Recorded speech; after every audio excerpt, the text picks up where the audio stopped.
ماہ رمضان المبارک میں اللہ تبارک و تعالی اپنی روزے دار بندوں پر 15 رحمتیں نازل فرماتا ہے۔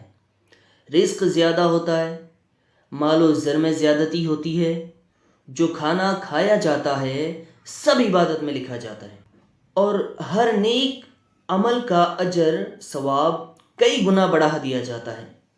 کل فرشتے زمین و آسمان کے روزے دار کے لیے بخشش کی دعا مانگتے ہیں، شیاطین بند کر دیے جاتے ہیں، رحمت کے دروازے کشادہ ہوتے ہیں، جنت کے دروازے کھول دیے جاتے ہیں اور دوزخ کے دروازے بند کر دیے جاتے ہیں۔ ہر رات میں 7 لاکھ گنہگار دوزخ سے آزاد ہوتے ہیں۔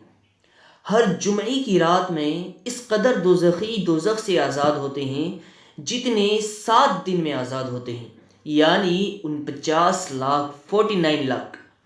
اور آخر رات رمضان کو تمام گناہ لوگوں کے بخشے جاتے ہیں۔ ہر روز جنت کو آراستہ کیا جاتا ہے، سجایا جاتا ہے، روزے داروں کی دعائیں قبول ہوتی ہے، روزے داروں کو اللہ تعالیٰ کی خوشنودی حاصل ہوتی ہے، اور روزے داروں کو سب سے بڑھ کر اللہ کا دیدار نصیب ہوتا ہے۔